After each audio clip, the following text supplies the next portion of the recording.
Bismillah. Assalamualaikum warahmatullahi wabarakatuh. Alhamdulillah, segala puji hanyalah milik Allah Subhanahu wa taala yang masih memberikan kepada kita kesehatan, kesempatan, sehingga dengan dua nikmat ini kita masih bisa menegakkan Islam dalam diri kita, mewujudkan ibadah kepada Sang Pencipta. Semoga Allah Subhanahu wa taala senantiasa memberikan kepada kita istiqamah di dunia, dan ketika kita mati nantinya juga dalam keadaan istiqamah di atas agama Allah Subhanahu wa taala. Kemudian salawat dan salam kepada Nabi kita, suri tauladan kita, utusan Allah yang maha mulia, dialah Muhammad bin Abdullah sallallahu alaihi wasallam. Allahumma salli wa sallim ala nabiyyina Muhammad wa ala alihi wa ashabihi wa man tabi'ahum bi ihsanin ila yaumiddin, amma ba'du. Hadis untuk hari ini yaitu hadis yang diriwayatkan oleh Imam Al-Bukhari, Al-Imam Al-Bukhari,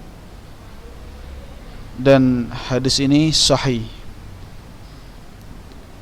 Dan di sini versi kitab 9 Imam itu ada di nomor 8. Dan hadis ini sahih. Kita baca.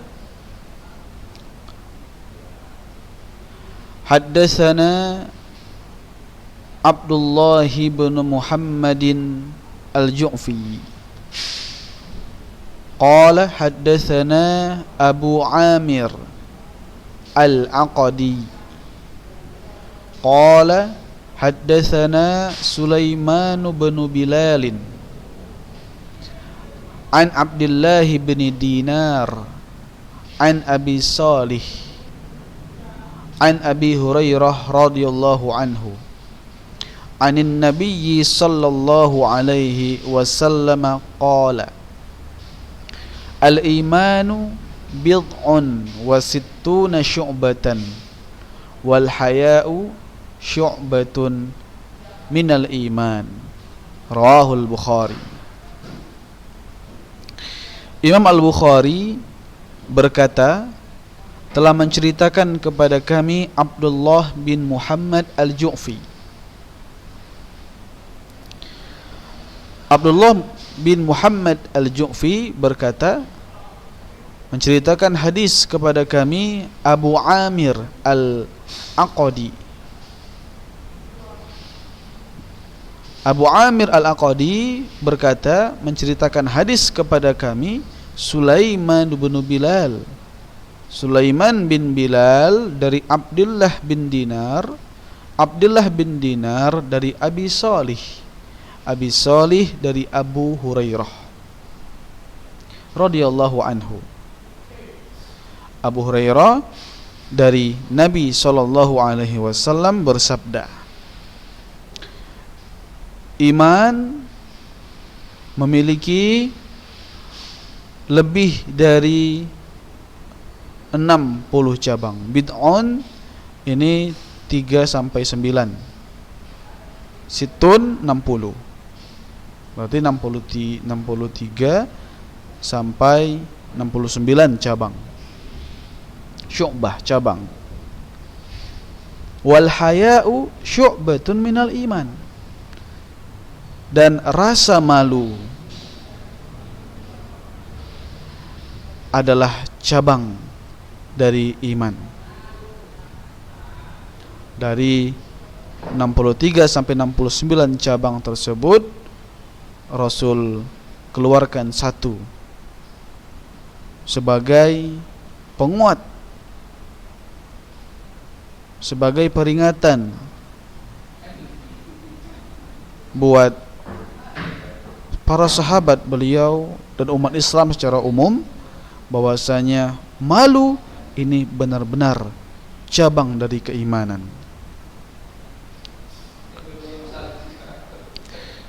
Tayyib, hadis sahih riwayat Al-Bukhari nomor 8. Dari hadis ini kita mendapatkan faedah bahwasanya hendaklah seorang muslim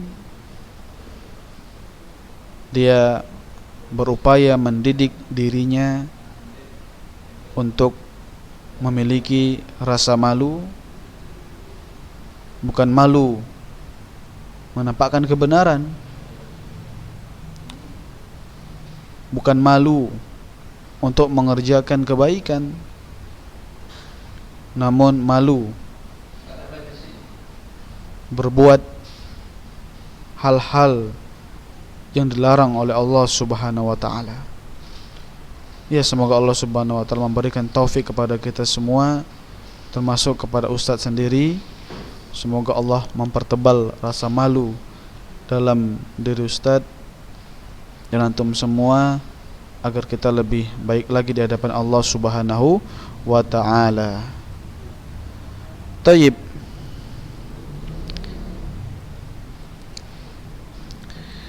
Kita lanjutkan pelajaran kita tentang hadis sahih.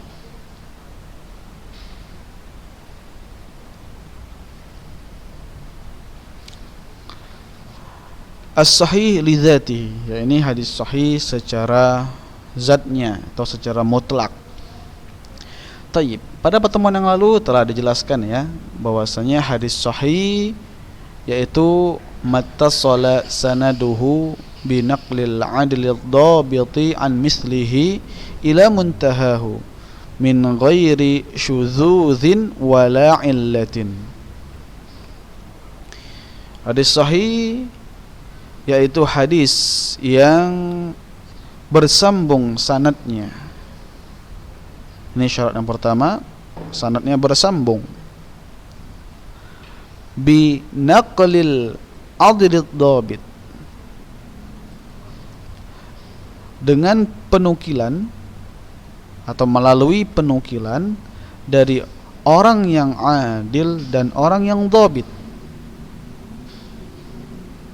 Apa itu adil, apa itu dhabit? Insyaallah akan ada penjelasannya.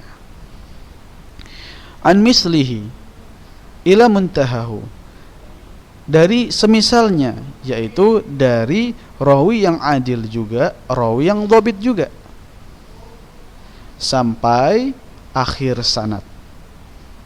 Jadi dari awal sanad sampai akhir sanad ini sanadnya bersambung, kemudian rawinya adil dan rawinya dhabit.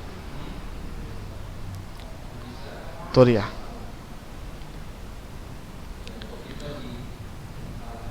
Ini hadis yang tadi ya. Berarti bersambung dari awal sampai akhir sanad. Kemudian selain bersambung rawinya harus adil dan dhabit dari awal sampai akhir sanad. Min ghairi syudzuzin wala illah. Namun dalam sanad ya, bersambungnya sanad atau di antara rawi-rawi tersebut tidak ada syudzuz dan tidak ada illah. Syudzuz artinya keganjilan, illah artinya cacat. Nah, apa yang dimaksud dengan ini semua? Taib, kita akan jelaskan. Ini penjelasan dari Syekh Hafizahullah Ta'ala, syurutuhu. Yang pertama adalah ittisalus sanad, sanadnya bersambung. Nah, an yakuna kullu rawin min ruwatihi qad akhadhahu mubasharatan amman fawqahu min awwalis sanadi ila muntahahu.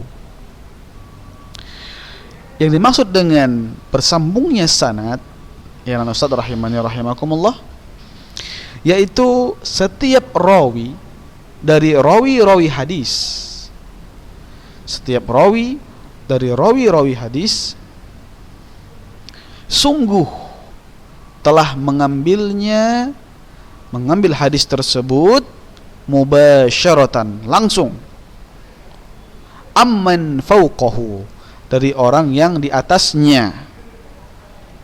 Maksud dari amman fauqahu yaitu an syaikhihi. Catat itu. Maksud dari amman fauqahu yakni an syaikhihi, langsung dari syekhnya. Min awalis sanad ila muntahahu, dan rawinya tetap seperti itu dari awal sanad sampai akhir sanad. Kalau kita lihat hadis yang tadi ini ya, berarti apa? Abdullah bin Muhammad al-Ju'fi ini memang benar gurunya Imam Al-Bukhari langsung. Jadi Imam Bukhari langsung mengambil dari Abdullah bin Muhammad al-Ju'fi.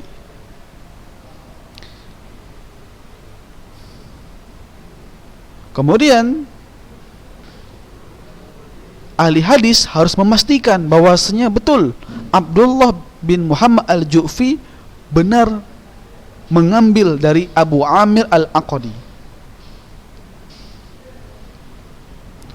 Ahli hadis juga harus bisa memastikan bahwa Abu Amir al-Aqadi ini benar murid dari Sulaiman bin Bilal. Sulaiman bin Bilal juga harus dipastikan dia benar mengambil dari Abdullah bin Dinar langsung. Itu pula Abdullah bin Dinar dipastikan bahwa dia mengambil dari Abu Shalih. Abu Shalih dipastikan mengambil dari Abu Hurairah radhiyallahu taala anhu. Lihat tugas ahli hadis cukup berat,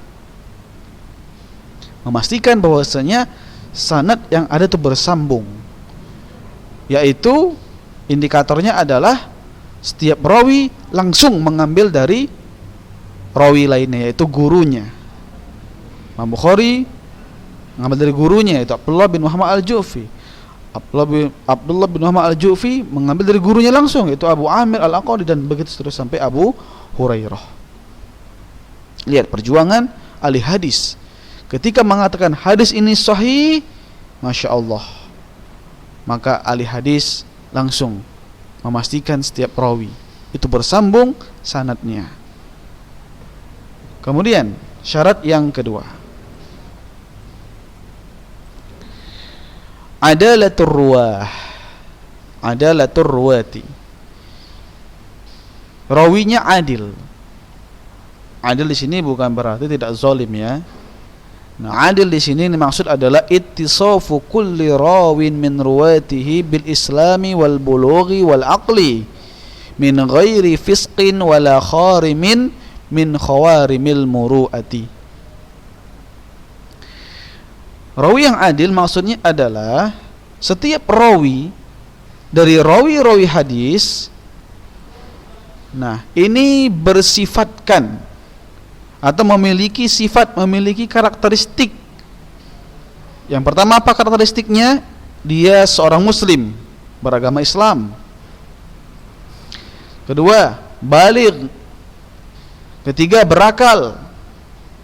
Keempat, tidak melakukan kefasikan, yaitu pelanggaran terhadap syariat Allah, pelanggaran terhadap agama Allah. Kemudian yang kelima, wala kharimin min khawarimil muru'ah. Kharim ini ya, kha mim ini artinya bolong. Artinya apa? Muru'ah enggak bolong. Muru'ah ini artinya adalah adab dan akhlak. Berarti apa? Adab dan akhlaknya tidak bolong. Atau dengan kata lain, tidak bertentangan dengan akhlak dan adab yang mulia.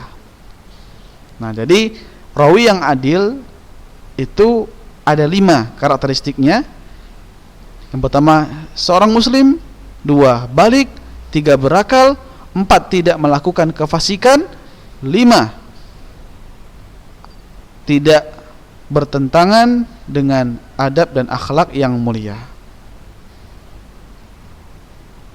Berarti tugas ahli hadis memastikan bahwasanya Abdullah bin Muhammad al-Ju'fi, Abu Amir al-Aqadi, Sulaiman bin Bilal, Abdullah bin Dinar, Abu Salih dan Abu Hurairah memang benar-benar memiliki 5 sifat ini. Berat enggak jadi ahli hadis? Berat ya? Masya Allah, luar biasa. Berikutnya, yang ketiga, Dhabtur ruwati. Dhabtur ruwati. Dhabtur ruwati yakni an yakuna kullu rawi min ruwatihi tamma ad-dhabti. Tammat dhabt. Imma dhabtu sadrin wa imma dhabtu kitabin. Rawinya dhabt. Dhabt itu artinya adalah ya daya ingat. Jadi daya ingat rawi, yaitu setiap rawi dari rawi-rawi hadis daya ingatnya sempurna. Tamat dhabt artinya apa? Daya ingatnya sempurna, sempurna hafalannya, punya kemampuan mengingat tingkat tinggi. Wah. Dan untuk dhabt ini ada 2 jenisnya, ada dhabtu sadrin, ada dhabtu kitab. Ada hafalan, daya ingat secara daya ingat dalam benak, artinya memang benar-benar dari hafalan murni. Dhabtu sadr, ingatan di dalam dada, yaitu artinya adalah yahfazu ma sami'ahu wa yuthbituhu. Jadi dhabtu sadr artinya, catat ya, dhabtu sadr artinya adalah dia mampu menghafal semua yang ia dengar dan mengokohkan hafalannya tersebut. Jadi setiap hadis disampaikan kepada dia, dia mampu menghafalnya dan mampu mengokohkan hafalan tersebut, sehingga kapanpun dan dimanapun dia bisa menghadirkan hadis tersebut. Adapun dhabtu kitab, ya dhabtu kitab yang dimaukan adalah yaitu penjagaan rawi. Jadi rawi hadis, dia setiap ada hadis yang ia dapat dia catat. Jadi penjagaan hadis dengan catatan. Saat ia mendengarkan hadis tersebut dan ia simpan sebaik-baiknya, dan catatan itu di ACC oleh gurunya. Itu dhabtu kitab. Kalau kita berarti rawi ketika dia berada bersama gurunya, gurunya menyampaikan hadis, dicatat sama rawi tersebut, catatnya. Habis itu ya disimpan yang bagus-bagus, jangan sampai ini jatuh ke tangan orang, takutnya ada penambahan. Simpan dulu baik-baik. Habis itu ada kesempatan dia jumpai gurunya, dia perlihatkan. Kemudian setelah itu di-ACC oleh gurunya, betul ini hadisnya. Kemudian dia simpan, tidak boleh hilang, tidak boleh kececer, tidak boleh sampai ada di tangan orang lain. Nah itu dia dhabtu kitab. Jadi tugas ahli hadis memastikan lagi, Masya Allah, Abdullah bin Muhammad al-Ju'fi, Abu Amir al-Aqadi, Sulaiman bin Bilal, Abdullah bin Dinar, Abu Salih, ini memang benar-benar dhabt rawinya. Ini ditentukan dulu, ini Abdullah bin Ju'fi ini, bin Muhammad Ju'fi ini apa? Dia dhabtu kitab atau dhabtu sadr? Pastikan. Abu Amir ini bagaimana? Dhabtu kitab atau dhabtu sadr? Itu dengan Sulaiman bin Bilal, Abdullah bin Dinar, Abu Salih. Masya Allah, dipastikan Nah, dan luar biasa perjuangan ulama hadis. Masya Allah ya. Kemudian syarat yang keempat, ada syudzuz, tidak syadz, yaitu hadisnya tidak ada keganjilan. Maksudnya yaitu maksud dari keganjilan di sini asyudzuz, keganjilan maksudnya adalah mukhalafatus thiqati liman huwa awthaqu minhu. Mukhalafatus thiqati liman huwa awthaqu minhu, yaitu seseorang yang terpercaya dia menyelisihi orang yang lebih terpercaya dari dia. Contoh, misalnya Ubaidullah, ini orang yang terpercaya. Dia mengatakan pada hari Jumat terjadi kebakaran. Lalu ada beberapa teman yang lain, namanya Utsman. Dan Utsman ini lebih terpercaya. Dan juga teman-teman juga lebih terpercaya. Mengatakan kebakaran terjadi di hari Sabtu. Berarti di sini Ubaidullah menyelisihi Utsman. Ubaidullah mengatakan Jumat, sedangkan Utsman mengatakan Sabtu. Maka ketika itu Ubaidullah menyelisihi orang yang lebih sikoh, orang yang lebih terpercaya daripada dia. Ya, Ubaidullah cuma satu orang, sedangkan Utsman dia punya kawan-kawan yang lain yang juga mengetahui bahwa kejadian itu di hari Sabtu. Nah, bukan berarti si Ubaidullah ini orang yang pendusta, tidak.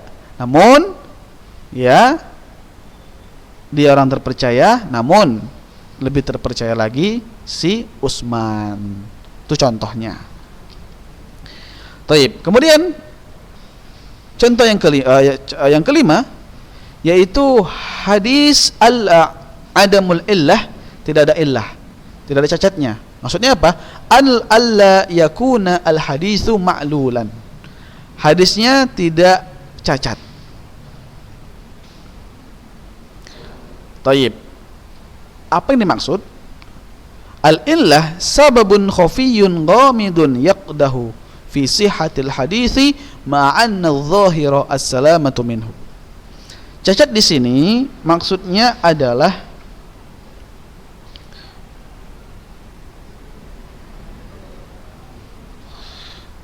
sebab yang tersembunyi, ya, yang mana sebab ini bisa merusak kesohihan hadis, padahal zahir hadis tersebut ya selamat dari cacat.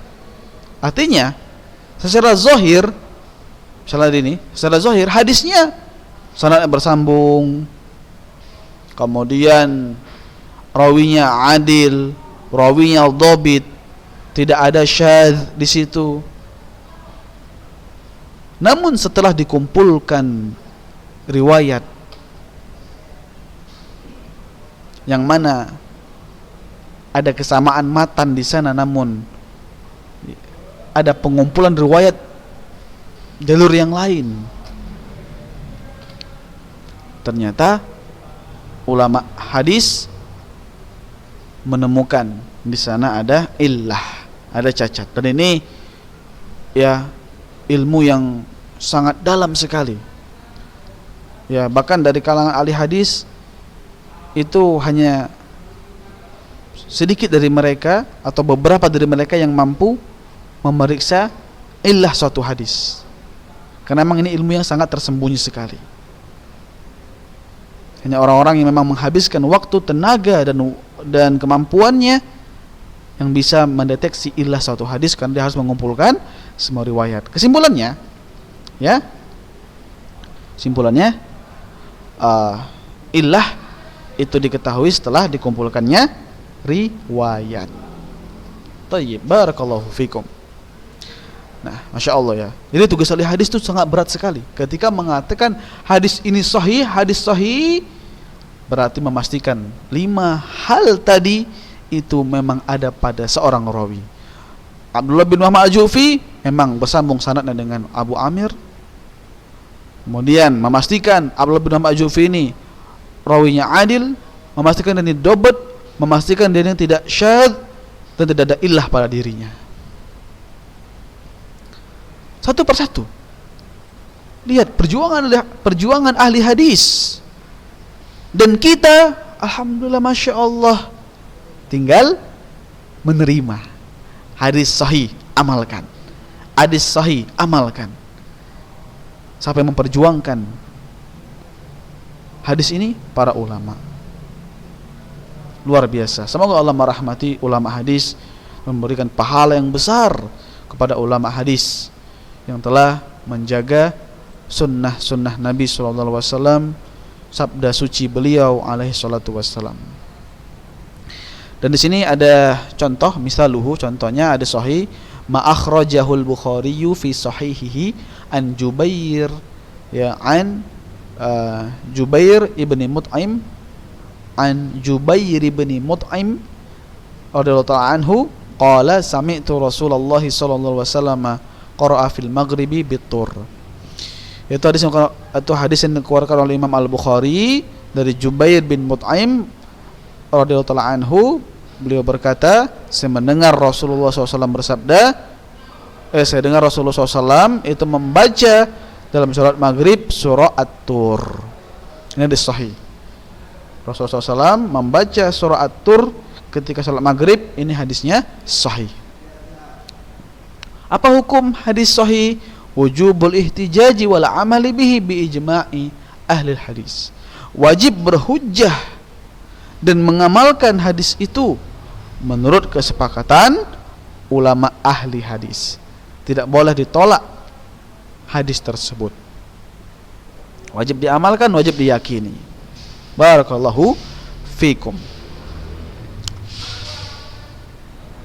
Kemudian di sini ada sedikit, ya, saya tampilkan pertanyaan, dan ini penting sekali untuk kita ketahui. As-soal, ya, raqam wahid. Soal nomor 1. Mal muradu biqaulihim hadza haditsun sahih atau hadza haditsun ghairu sahih?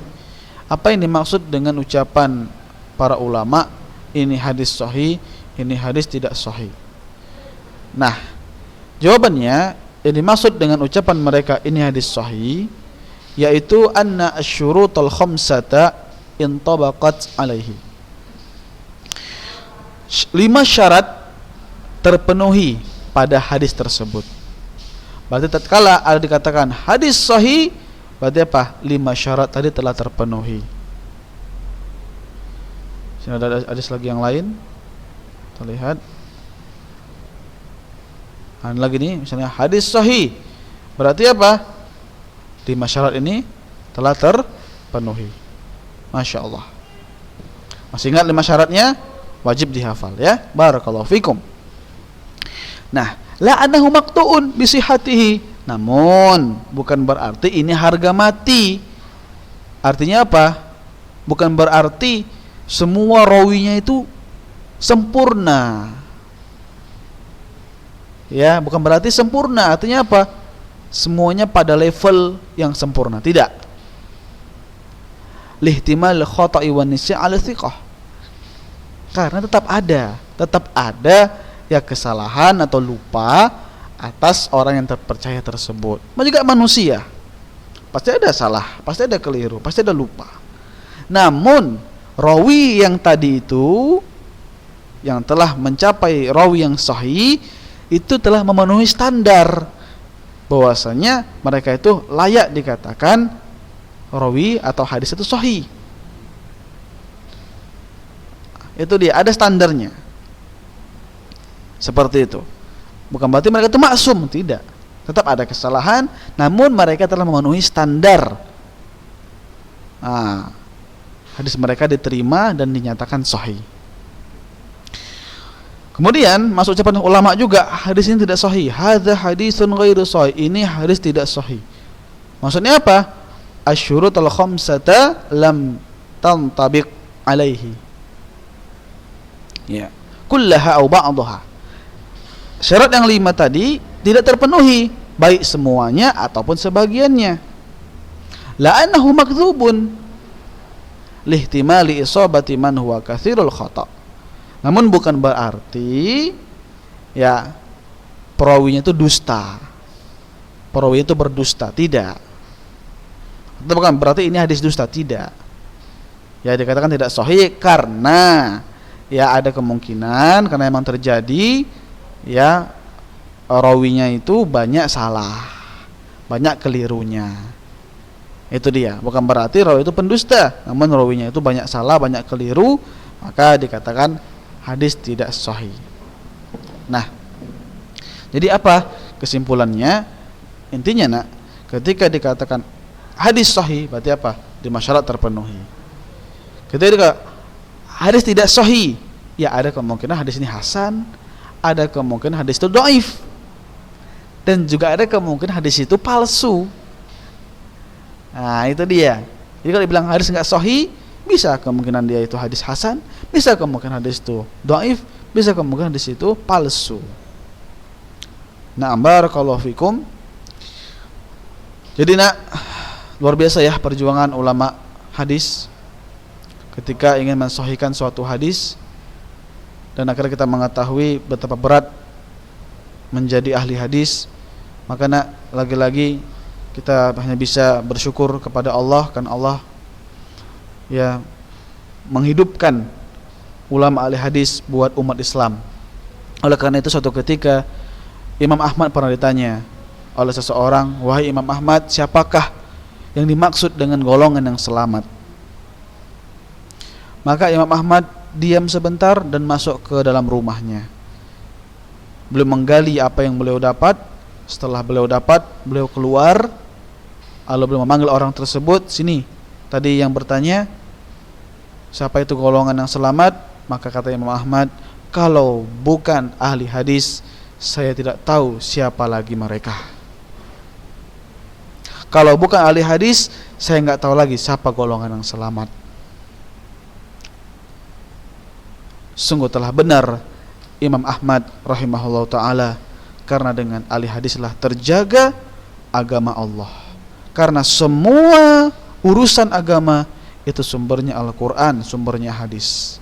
Fikih sumbernya Al-Quran, sumbernya hadis. Ketika ada orang berbicara fikih namun ternyata hadisnya dhaif, maka runtuhlah fikih yang telah dibangunnya.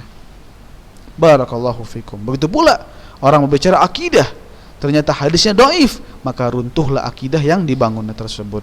Maka semua sumber hukum, akidah, muamalah, akhlak itu berasal dari sunnah, dari Al-Quran dan As-Sunnah. Maka Al-Quran Allah yang jaga, sunnah ini ulama hadislah yang berusaha menjaganya dari segala hal yang merusaknya. Maka nak, doakanlah para ulama ahli hadis dengan kebaikan-kebaikan. Ucapkan rahimahullah setelah antum menyebutkan nama ulama hadis. Barakallahu fikum, jazakumullah khairan. Subhanakallahumma bihamdik, asyhadu an la ilaha illa anta, astaghfiruka wa atubu ilaik. Wa akhiru da'wana alhamdulillahirabbil alamin. Wassalamualaikum warahmatullahi wabarakatuh.